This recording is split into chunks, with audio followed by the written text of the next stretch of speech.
Hello friends, welcome to my YouTube channel. आज के इस वीडियो में राजस्थान पीटीटी 2022 की परीक्षा के लिए सामान्य हिंदी के प्रीवियस ईयर के क्वेश्चन इस वीडियो में डिस्कस करेंगे। तो इस वीडियो को पूरा ज़रूर देखिए। वीडियो अच्छा लगे वीडियो को लाइक और शेयर जरूर करें। चैनल पर पहली बार विजिट कर रहे हैं तो चैनल को सब्सक्राइब कर लें, पास में आपके बेल आइकन होगा उसको भी दबा लें। इससे आने से नए वीडियो नोटिफिकेशन आप सभी लोगों तक आसानी से पहुँच जाएगी। नमस्कार दोस्तों, स्वागत है आपका हमारे YouTube चैनल पर। राजस्थान पीटीईटी एग्ज़ाम के लिए हम लोग करेंगे हिंदी के टॉप 50 क्वेश्चंस जो कि आपके एग्ज़ाम के लिए इम्पोर्टेंट हैं। पूरा वीडियो शुरू से लेकर लास्ट तक देखिएगा और जो लोग नए हैं तो प्लीज़ चैनल को सब्सक्राइब कर लीजिएगा। तो वीडियो स्टार्ट करने से पहले आप लोगों से एक बात कहना चाहूँगा कि सारे क्वेश्चन को अटैम्प्ट कीजिएगा और एक एक क्वेश्चन का आंसर कमेंट बॉक्स में बताइएगा। चलिए स्टार्ट करते हैं। देखिए पहला क्वेश्चन है, कौन सही सुमेलित है? सही वाला बताना है। तो देखिए 4 ऑप्शन है, इसमें से हो जाएगा ऑप्शन ए अनुरक्ति का होता है विरक्ति, लेकिन ऑप्शन बी, सी और डी ये तीनों आपके गलत हो जाएंगे। अगला क्वेश्चन देख लेते हैं। निम्न में कौन एक शब्दालंकार नहीं है? तो ये हो जाएगा उपमा। उपमा जो है ये शब्दालंकार नहीं होगा।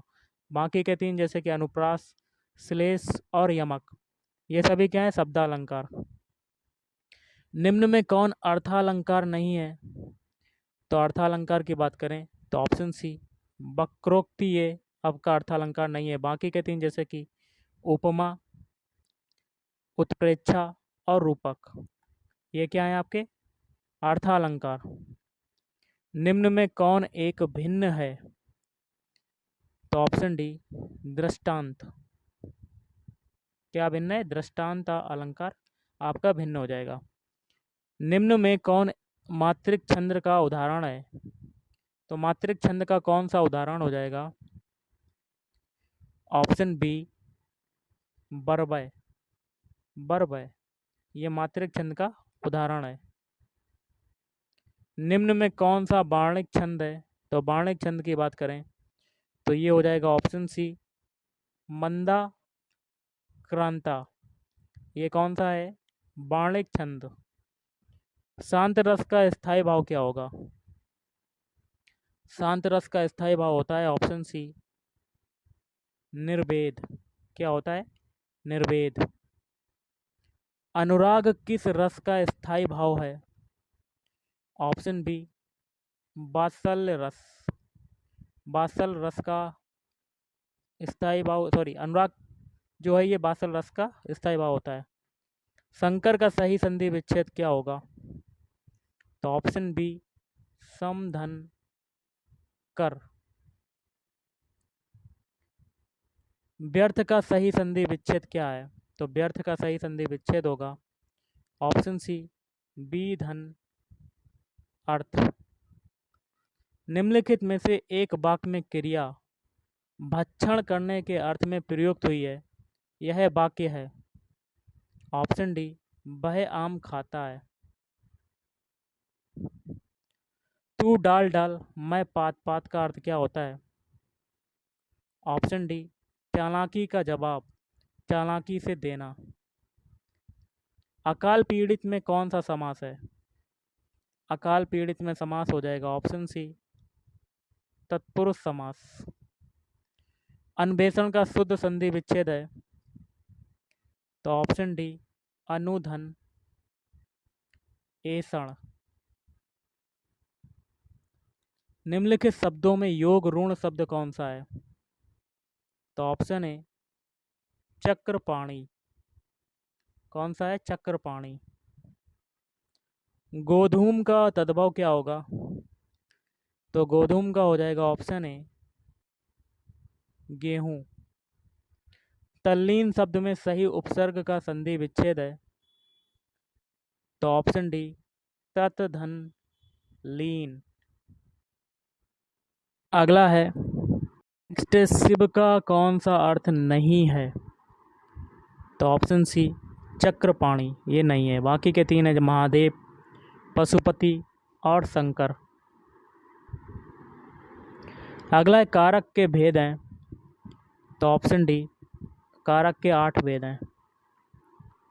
केशव कहीं ना जाए का कहिए पंक्ति के रचनाकार हैं। Option C Tulsidas. सूरदास प्रेमचंद्र के किस उपन्यास का पात्र है? तो ऑप्शन डी, रंगभूमि। रंगभूमि। प्रश्न संख्या 72 से 74 के लिए निर्देश है। दिए गए प्रत्येक वाक्य में रिक्त स्थान की पूर्ति उसी वाक्य में काले शब्द के उपयुक्त विलोम द्वारा की जानी है। इसके लिए चार चार विकल्प प्रस्तावित हैं। उचित विकल्प का चयन कीजिए। पहला है भारतीय दृष्टि आध्यात्मिक है, देखिए काला है, जबकि पाश्चात्य दृष्टि का आधार क्या होगा? तो देखिए आध्यात्मिक का विलोम क्या हो जाएगा? ऑप्शन ए भौतिक, तो यहाँ पर आ जाएगा भौतिक। अगला है काला वाला भाग है स्वच्छ, जल के अभाव में हमें खालिस्तान जल पीकर ही प्यास बुझानी पड़ी। तो स्वच्छ का विलोम क्या होगा? ऑप्शन ए दूषित। दूषित जल पीकर ही प्यास बुझानी पड़ी। 15 अगस्त 1947 को भारत ने परतंत्रता की जंजीरें तोड़कर प्राप्त की। परतंत्रता का विलोम क्या होता है? ऑप्शन ए स्वतंत्रता, तो यहाँ पर भरा जाएगा स्वतंत्रता। अगला यथार्थ किस समास का उदाहरण है? तो ये है ऑप्शन सी, अव्ययी भाव समास का उदाहरण है यथार्थ। मुंहतोड़ शब्द में कौन सा समास है? तो मुंहतोड़ में है ऑप्शन ए तत्पुरुष समास। पाप पुण्य शब्द में कौन सा समास होगा? यहाँ देखिए योजक चिन्ह लगा हुआ है, तो ऑप्शन डी हो जाएगा द्वंद्व समास। दिगंबर में कौन सा समास होगा? तो दिगंबर में होगा बहुब्रीहि समास। बहुब्रीहि समास हो जाएगा। निर्देश दिया गया 79 से 81 के लिए। निम्न प्रश्नों में 4 शब्दों के समूह दिए गए हैं। प्रत्येक समूह में एक शब्द की वर्तनी ठीक उसी प्रकार से दी गई है। ठीक वर्तनी वाले शब्द का पता लगाइए। 79 का कौन सा होगा? ऑप्शन सी व्यवहारिक। व्यवहारिक को आप ऐसे लिखते ना कि ऑप्शन ए बी और डी की तरह। और 80 में आपको सही वाला बताना है, तो ऑप्शन डी उज्ज्वल। उज्ज्वल को ऑप्शन डी की तरह लिखते ना कि ए सी और वी की तरह। अब 81 में बताना है, ऑप्शन बी उपरोक्त को आप ऐसे लिख सकते हैं ना कि ऑप्शन ए सी और डी की तरह। निर्देश दिया गया प्रश्न संख्या 82 से 84 के लिए।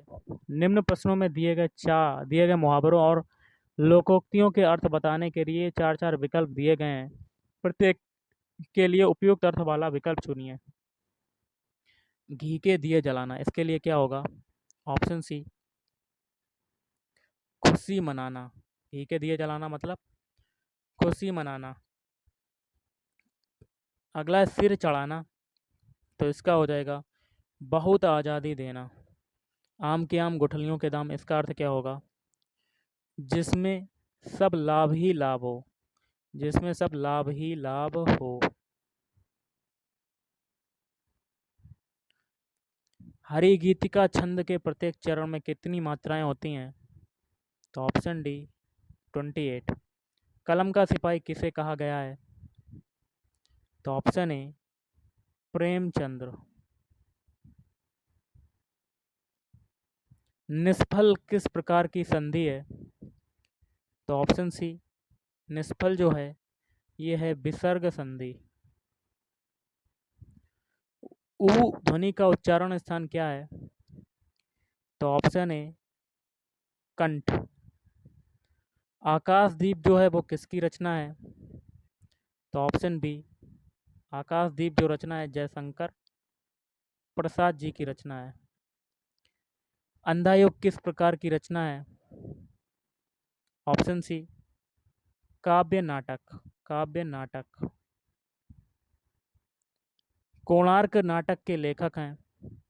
तो जगदीश चंद्र माथुर। नेक्स्ट क्वेश्चन है अनामिका किसका काव्य संग्रह है? ऑप्शन ए सूर्यकांत त्रिपाठी निराला का।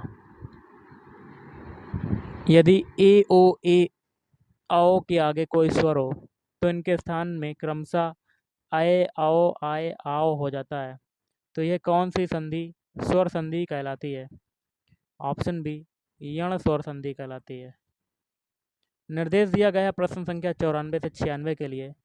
दिए गए वाक्यों में काले शब्दों के पर्याय समानार्थक शब्द के लिए चार चार विकल्प हैं। उचित विकल्प चुनिए।